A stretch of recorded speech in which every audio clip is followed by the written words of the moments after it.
এখানে নদী পার করা হয়। এবার পিণ্ডদানের যে জায়গাটা সেটা আপনাদেরকে একটু দেখাচ্ছি। এখন আস্তে আস্তে আস্তে আস্তে ভক্তবৃন্দরা কীভাবে জড়ো হচ্ছে দেখুন। আপনাদেরকে শ্রী এক শ্রী হরেকৃষ্ণ দাস মহন্ত এবং তার শিষ্যকে আমি একটু দেখাই। একবার দর্শন করুন আপনারা, আপনাদেরই ভালো হবে। কুচবিহার থেকে আপনারা এসেছেন, আপনার নাম? প্রতিবারই আসেন না এবার প্রথম? এবারে 3 বার। কেমন হয় এখানকার অনুষ্ঠান? খুব ভালো হয় না? ঠিক আছে, তাহলে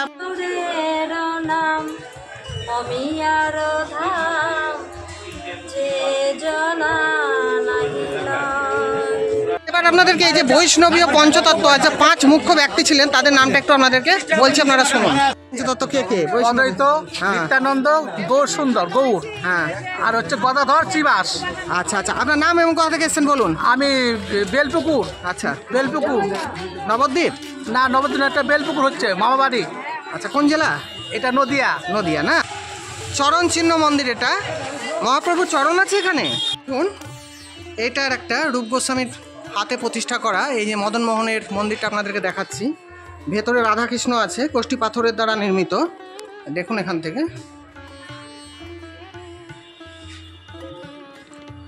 আজকে ফাঁকা ফাঁকাই দেখাবো আপনাদেরকে। দেখুন এই যে আনন্দ মহাপ্রভু এবং অদ্বৈত আচার্য 3 জনকে আমরা দেখতে পাচ্ছি। দেখুন আপনাদেরকে দেখিয়ে দিই ভালো করে। মদন মোহনের মন্দিরের ভেতরে আমি ঢুকে পড়েছি। এখানে প্রভুপাদ আছেন, মহাপ্রভু, রাধাকৃষ্ণ, গোপাল, অনেক আর কি দেবতারা অধিষ্ঠান করছেন। ব্রহ্মচারী শ্রী শ্রী যুগল কিশোর পুরুষোত্তম, অসাধারণ একটা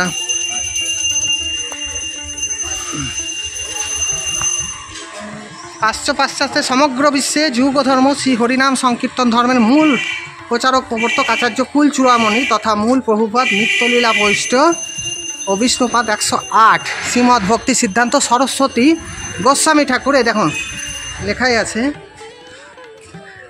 কলি পাবনাবতার শ্রী শ্রী গৌরাঙ্গদেব এই স্থানে উপবেশন করেছিলেন রূপ গোস্বামী এবং সনাতন গোস্বামীকে নিয়ে একত্রে।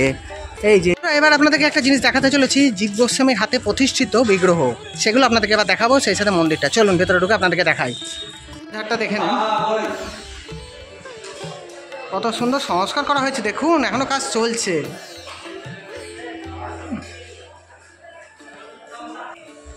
ঠাকুর মশাই, এই মন্দিরটার নাম কি?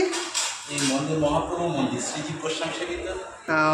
যেটা বললাম বোধ হয় আপনাকে। হ্যাঁ হ্যাঁ, এই মন্দিরটা একটু বলে দেন। এটা এসেছি যখন, যে যখন শ্রীজীব গোস্বামী সেই 7 বছর বয়স, হ্যাঁ হ্যাঁ, প্রভুর কৃপা পেয়েছিলেন এই কেলিকর্ম তোমার দীক্ষের দাদাই। হ্যাঁ হ্যাঁ, তো এই বাল্যাবস্থায় শ্রীজীব গোস্বামীর ভক্তিভাব তিনি নিজে হাতে এই মহাপ্রভু বিগ্রহ এবং দামোদর বিগ্রহ প্রতিষ্ঠা করেছিলেন। শ্রীজীব গোস্বামী নিজে না? আচ্ছা আচ্ছা, ওনাদের সেবিত মানে জীব গোস্বামীর সেবিত বিগ্রহ আজ এখানে রয়েছে। এই বিষয়টা আবার একটু সংস্কার হলো মন্দিরে। আচ্ছা আচ্ছা আচ্ছা, খুব সুন্দর।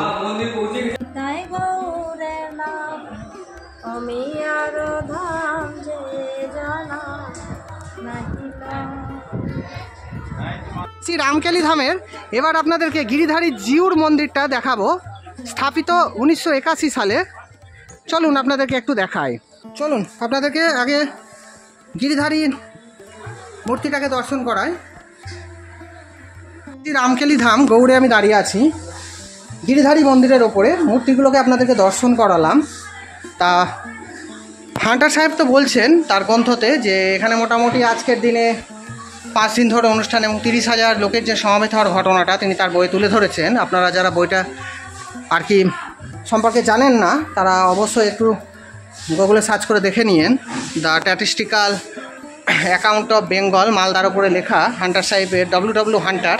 হ্যাঁ, অনেকেই তো বই লিখেছেন, তাই বইটা খুবই জনপ্রিয়, প্রচুর পুরস্কারে পুরস্কৃত। তা অবশ্যই একটু দেখবেন, এখানে অনেক তথ্য দেওয়া আছে বইগুলোতে এখানকার সম্পর্কে। তার বইগুলো এরকম টাইপেরই লেখা। তিনি ভারতবর্ষের বিভিন্ন এবং ভারতবর্ষের বাইরে বিভিন্ন বিষয়ের ওপরে, অর্থাৎ এই সমস্ত ধর্মীয় বিষয়গুলো ছাড়াও সেই সময় সমাজের বর্তমান অবস্থা কেমন ছিল, কীভাবে চলতো, এইসবের বিষয়ে বইগুলো লিখেছিলেন। তা আমি এখন গিরিধারী মন্দিরের ওপরে অবস্থান করছি। আমি আপনাদেরকে বললাম যে মহাপ্রভু কেন রামকেলিতে এসে উপস্থিত হলেন এবং রূপ গোস্বামী এবং সনাতন গোস্বামী সম্পর্কে কয়েকটা কথা। দেখুন এখানে একটা জিনিস দেখাচ্ছি আপনাদেরকে। শ্রী এক শ্রী হরেকৃষ্ণ দাস মহন্ত এবং তার শিষ্যকে আমি একটু দেখাই, একবার দর্শন করুন আপনারা, আপনাদেরই ভালো হবে। পরিষ্কার করানো হচ্ছে শ্রী এক শ্রী হরেকৃষ্ণ দাস মহন্ত এবং তার শিষ্য, এনার নাম হচ্ছে কেশব রঞ্জন আচার্য। দেখুন এগুলো কি মিষ্টি, কত করে এলো ধরে আমার ভিডিওটি দেখার জন্য আপনাদেরকে অসংখ্য ধন্যবাদ। এবার এখানকার একটা বিশেষত্ব জিনিস আপনাদেরকে দেখাবো, যেটা এটা ছাড়া আর কোনো জায়গাতে হয় না, সেই জায়গাটা আপনাদেরকে এবার নিয়ে যাচ্ছি। ভারতবর্ষে কোথাও আর এই ব্যবস্থাটা চালু আছে বলে আমি ব্যক্তিগতভাবে জানি না এবং কোনো বইও আমি সেরকমভাবে উল্লেখ পাইনি, একমাত্র এখানেই হয়। কী হয় না হয় ওই জায়গাটা গিয়েই দেখাবো, আপনারা চলুন গিয়ে দেখাচ্ছি। জয় নিতাই, জয় শ্রীকৃষ্ণ, হর হর মহাদেব। চলো এখানে দেখো বিভিন্ন গেঞ্জি, দেখো হরে কৃষ্ণ, দেখেছো কত সুন্দর লাগছে। দিদি এই গেঞ্জিগুলো কত করে দাম? প্রায় 100 টাকা করে। আপনারা দেখুন এই গেঞ্জিগুলো নিতে পারেন। কাল থেকে মেলা শুরু হয়ে যাচ্ছে, আজকে বসেই গিয়েছে, আমরা আগের দিন এসে ভিডিওটা বানাচ্ছি। অবশ্যই দেখুন কত সুন্দর সুন্দর অসাধারণ সব জিনিস। আপনারা কোথা থেকে এসেছেন দিদি? নবদ্বীপ থেকে। প্রতিবারই আসেন তো? আচ্ছা আচ্ছা। আপনার নাম এবং? সন্ধ্যাদা। এই দেখেন সন্ধ্যাদির কাছে দেখলাম 100 টাকা করে গেঞ্জিগুলো আছে বিভিন্ন ধরনের। চলুন আইসক্রিম, আইসক্রিমের স্টল, বিভিন্ন জিনিস আছে। চলো আমার যেটা মেন তোমাদেরকে দেখাবান,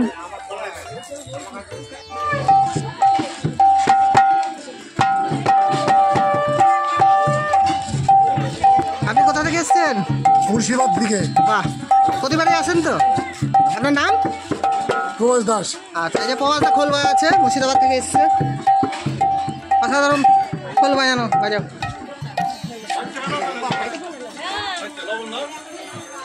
দেখো আস্তে আস্তে সব ভক্তবৃন্দরা এগিয়ে এগিয়ে যাচ্ছে, তাদের সব নিজস্ব বাসস্থান আছে, ওখানে থাকবে তারা। বিভিন্ন জায়গায় থাকার ব্যবস্থা করা হয়েছে, অসাধারণ। আমি এই বছরই প্রথম এলাম। দেখুন আপনাদেরকে একটু দেখাই বিভিন্ন জায়গায় থাকার ব্যবস্থা।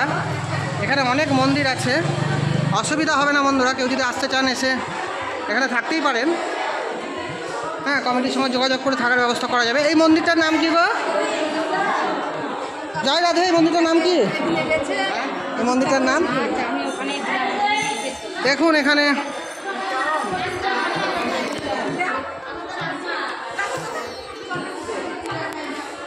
দেখুন কি অসাধারণ লাগছে। আপনারা কমেন্ট করে একটু বলবেন বন্ধুরা কেমন হয়েছে না হয়েছে। আমি যতটা পারছি আপনাদেরকে দেখাবার চেষ্টা করছি। এতক্ষণ আমি ঘুরে ঘুরে বেশ কয়েকটি মন্দির আমি গৌড়ের আপনাদেরকে দেখিয়েছি। এবার গৌড়ের যেটা সব থেকে জনপ্রিয় একটা নিদর্শন, যেটি 1526 খ্রিস্টাব্দে সুলতান নসরত শাহ এটিকে তৈরি করেছেন। অর্থাৎ আমি আগে বলেছি যে গৌড়টা আগে ছিল মৌর্য সাম্রাজ্যের মধ্যে পড়েছিল, তারপরে এটি গুপ্ত সাম্রাজ্যের মধ্যে অর্থাৎ অন্তর্ভুক্ত হলো। তারপরে গুপ্ত সাম্রাজ্যের মধ্যে অন্তর্ভুক্ত হওয়ার পরে পালদের অনুপ্রবেশ, তারপরে সেন বংশ আসার পরে তিনি গোটা হিন্দু ধর্ম, ব্রাহ্মণ্য ধর্ম যেটা অর্থাৎ বৈষ্ণব ধর্মটাকে চারিদিকে ছড়িয়ে দিলেন। সেন বংশের বল্লাল সেন আর কি তৃতীয়তম রাজা তিনি ছড়িয়েছিলেন, যিনি 1168 থেকে 1208 খ্রিস্টপূর্বাব্দ পর্যন্ত মনে হয় রাজত্ব করেছিলেন। আমি এখন এসেছি সুলতান নসরত শাহ, তারপরে তো মোগল এবং এরা অনুপ্রবেশ করে। তা আমি এখন আপনাদেরকে সুলতান নসরত শাহের দ্বারা প্রতিষ্ঠিত 1526 খ্রিস্টাব্দে 12টি দুয়ারযুক্ত যে মসজিদ এখানকার একটি উল্লেখযোগ্য সেটি আপনাদেরকে দেখাবো। আমাদেরকে ভালোভাবে দেখায় 12 দুয়ারি মসজিদ, যেটি 1526 খ্রিস্টাব্দে সুলতান নসরত শাহ এটিকে নির্মাণ করেছেন। অর্থাৎ 12 দুয়ারি, অর্থাৎ এখন 11টা খোলা পাবেন মসজিদ। দেখুন আপনাদেরকে একটু দেখাই 12 দুয়ারি মসজিদ। দেখুন এটা গেট, এই গেট দিয়ে ঢুকলাম। গৌড় এসে আমি উপস্থিত হয়েছি, আপনাদেরকে 12 দুয়ারি মসজিদটা দর্শন করাচ্ছি। এখানেও অসংখ্য ভক্তবৃন্দ এসে জড়ো হয়েছে রামকেলি মেলা উপলক্ষে। একটু দেখুন আপনারা, হিন্দু মুসলমানের মেলন তখনকার দিনে কিন্তু খুবই জনপ্রিয় ছিল। সুলতান হুসেন শাহ কিন্তু নিজে আমি আগেই বলেছি যে তার মধ্যে কৃষ্ণ প্রেম কিন্তু ছিল। দেখুন এখানে সবাই 12 দুয়ারি মসজিদ।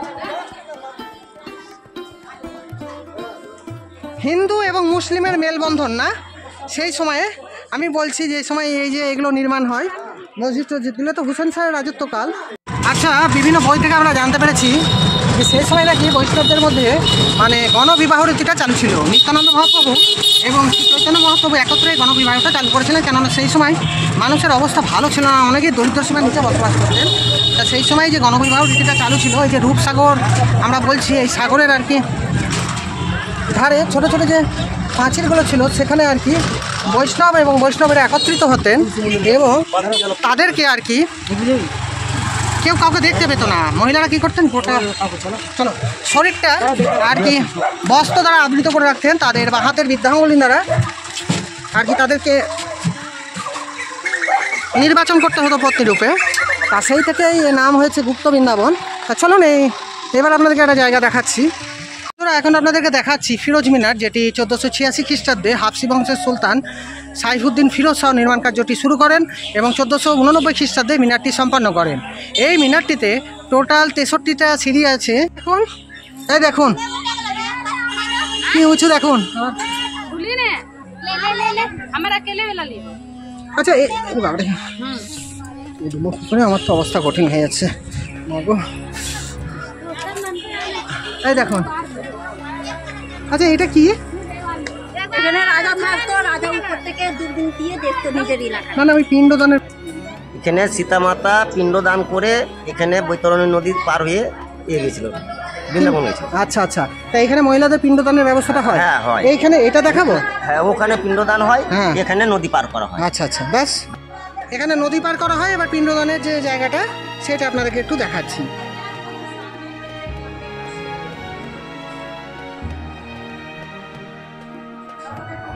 এই দেখুন কত সুন্দর একটা জায়গা। এখানে পিণ্ডদানটা কোথায় হয় দাদা? পিণ্ডদানটা কোথায় হয়? পিণ্ডদান, ও আচ্ছা আচ্ছা, এই দেখুন এখানে পিণ্ডদান করা হয়।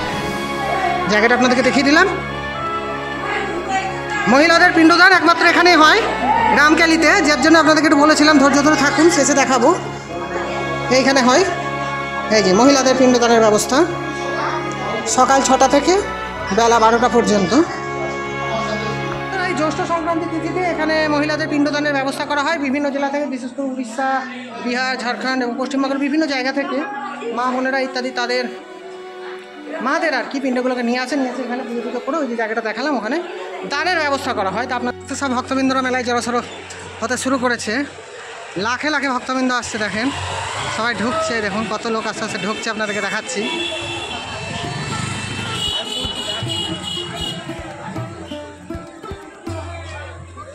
22 গজি ওয়াল, অর্থাৎ এটি উঁচু ইটের প্রাচীর বা গৌড় প্রাসাদের দ্বারা ঘেরা ছিল, যাকে 22 গজি প্রাচীর বলা হয়। তা আপনাদেরকে দেখাচ্ছি।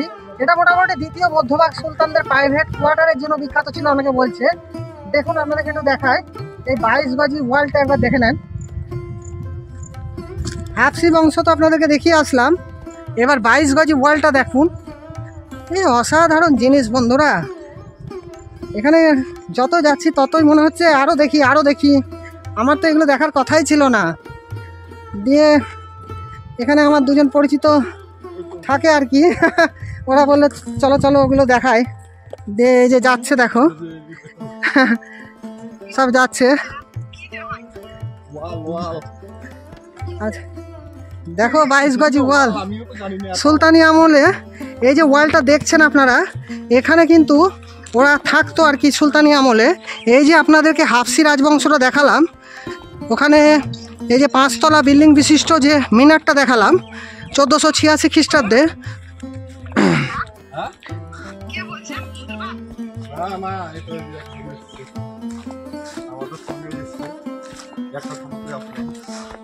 এই দেখুন বাংলা ইটে তখনকার দিনের 22 গজি ওয়াল। আমি কিছুদিন আগে একটা ভিডিও বানিয়েছিলাম যেখানে আমি দেখিয়েছিলাম যে একটা ধ্বংসপ্রাপ্ত প্রাসাদ, অর্থাৎ মুর্শিদ কুলি খাঁ যখন আমাদের বাংলাতে চলে আসলেন ঢাকা থেকে, তার সমস্ত কিছু ত্যাগ করে দিয়ে দেয়ান হিসাবে, তখন তারা তার বেগমদেরকে নিয়ে ছিলেন কোথায়? বিহার এবং উড়িষ্যার রাজধানী যেটা ঢাকায় ছিল, ঢাকা থেকে মুর্শিদাবাদে আসার পরে এখানকার রাজা বাদশারা ছিলেন কোথায় সেটাই তোমাদেরকে দেখাবো। তা আমি ঠিক এই প্রাসাদের সামনে চলে এসেছি আর কি। দেখো, খুব একটা পুরনো না এই প্রাসাদটা, তা হলো বেশ কয়েকশো বছরের পুরনো, সেটাই তোমাদেরকে দেখাচ্ছি। তোমরা তো লালবাগে আসো, এসে হাজারদুয়ারি, কাঠগোলা বাগান, কাটরা মসজিদ এগুলো দেখে চলে যাও, কিন্তু এমন অনেক জায়গা আছে যেগুলো তোমরা দেখো না, তোমরা জানো না, ইতিহাস বই এর সম্পর্কে সেরকম কোনো উল্লেখ নেই। তা দেখো, আমি ঘুরে ঘুরে দেখাচ্ছি। সিঁড়িটা দেখো, দেখেছো? এইভাবে উপরে উঠতে হবে। দেখো প্রাসাদটা দেখো, 40টি দরজা তোমরা এখানে দেখতে পাবে, সব বাংলা ইট। দেখুন, মানে অ্যাকচুয়ালি কি হচ্ছে, মধ্যযুগে মহাপ্রভু যখন আবির্ভূত হলেন তখন কিন্তু সুলতানি সাম্রাজ্য চলছে। সুলতান হুসেন শাহের কথা আমি আগেই বলেছি। তা তখন কিন্তু আমাদের সঙ্গে, অর্থাৎ বৈষ্ণবদের সঙ্গে তাদের সম্পর্কটা খুবই ভালো ছিল। মুসলিম হওয়া সত্ত্বেও তারা আর কি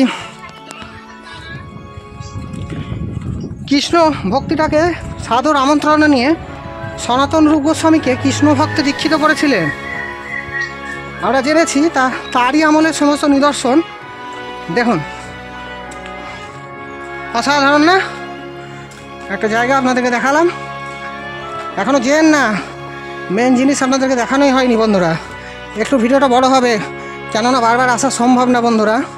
এই দুজন আমার সঙ্গে আছে বলে আমি তাও আসছি, নইলে আমি এত জায়গা চিনি না।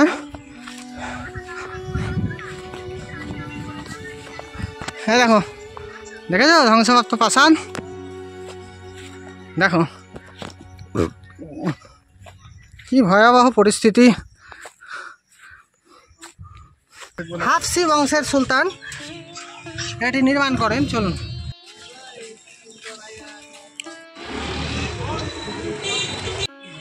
আস্তে আস্তে চলে আসছে।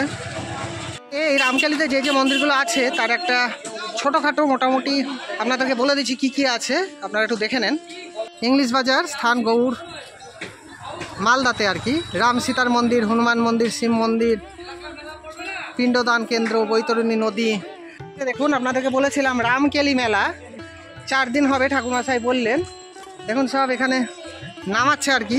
সাধারণ দেখুন, প্রতিটা মন্দিরের ভেতরে ঢুকছি, কত সেখানে শ্রী প্রভু জগৎবন্ধু সুন্দর, এর গরুর দেবতা মহাপ্রভু, অথবা জায়গাটা কত সুন্দর আর পরিষ্কার। দেখুন, শ্রীকৃষ্ণ এবং রাধাকে আমরা দেখতে পাচ্ছি, অসাধারণ লাগলো। মানে সত্যি, এই যে মাননীয় বিধায়ক শ্রী কৃষ্ণেন্দু নারায়ণ চৌধুরী এলাকা উন্নয়ন তহবিল থেকে এটি নির্মাণ করা হয়েছিল 2013-14 সাল নাগাদ। এই যেখানে দেওয়া আছে, অসাধারণ, মানে দারুণ লাগছে। আর ওই রাধাকুণ্ড শ্যামকুণ্ড কোনটা কাজ হচ্ছে বলছে, এখান থেকে দেখিয়ে দিই।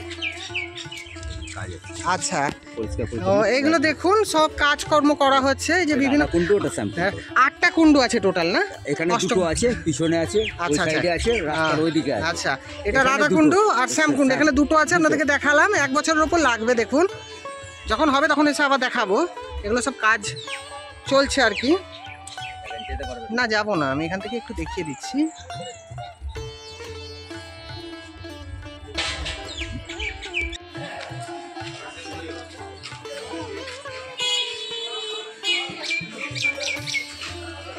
এই দেখুন প্রভুপাদ, আমরা উপরে রূপ গোস্বামীকে দর্শন করছি। আচ্ছা, এইখানে দেখেন পঞ্চতত্ত্ব পরপর এখানে আছে বন্ধুরা। এই সেই কেলি কদম্ব বৃক্ষ আর কি। দাক্ষিণাত্যের উড়িষ্যা থেকে মহাপ্রভু যখন বৃন্দাবনে যাবেন, তা বৃন্দাবনে যাওয়ার পথে তিনি ঠিক করলেন এই মালদা ঠিক আগে গৌড় মালদা বলছে, এখানে আর কি কেলি কদম্ব এবং তামাল বৃক্ষের নিচে কিছুদিন অবস্থান করবেন।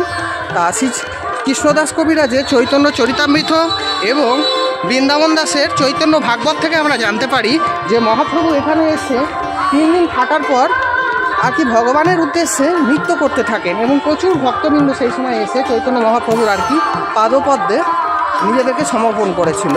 তা সেই সময়ের একটি বিশেষ ঘটনা যে রূপ গোস্বামী এবং সনাতন গোস্বামীকে সনাতন ধর্মে দীক্ষিত করেছিলেন এই কেলি কদম্ব এবং তামাল বৃক্ষের জোড়া যে তামাল গাছটা আপনাদেরকে দেখালাম, এই গাছের নিচে বসে আর কি তিনি সনাতন ধর্মে ওনাদেরকে দীক্ষিত করেছিলেন। হ্যাঁ, তারা তো আগে প্রচণ্ড উচ্ছৃঙ্খল ছিলেন, আর তাদের নাম আগে সনাতন এবং রূপ ছিল না। তাদের নাম ছিল, সনাতনের নাম ছিল অরূপ এবং রূপের নাম ছিল সন্তোষ। এবং তারা সেই সময়তে হুসেন শাহের কাছে কাজ করতেন, মন্ত্রিত্ব সভার দায়িত্ব ছিলেন এবং তারা প্রচণ্ড কর্তব্যনিষ্ঠ পরায়ণ ব্যক্তি ছিলেন। এবং তাদেরকে এই হুসেন শাহ কৃষ্ণ ভক্ত দীক্ষিত করেছিলেন। যখন হুসেন শাহ জানতে পারলেন যে চৈতন্য মহাপ্রভু এই রামকেলিতে এসে অবস্থান করতে চলেছেন, তখন তিনি বলেছিলেন যে সনাতন এবং রূপকে যে তার যেন কোনো অসুবিধা না হয় ধর্ম প্রচারের ক্ষেত্রে একটু দেখার জন্যে। এবং এখানে এসে মহাপ্রভুকে দর্শন করে তার লীলাতে তারা মেতে উঠেছিলেন। এবং তারা যখন বললেন যে তারা আর হুসেন শাহের আন্ডারে কাজ করতে চায় না, হুসেন শাহ কিন্তু কিছুতেই এটাতে রাজি হচ্ছিলেন না। আমি ঘুরে ঘুরে দেখাচ্ছি এবং গল্পটা বলতে থাকছি, আপনারা দেখতে থাকুন। আপনাদেরকে জোড়া যে চরণটা মহাপ্রভু সেটা আপনাদেরকে একটু দর্শন করাবো। হ্যাঁ আছে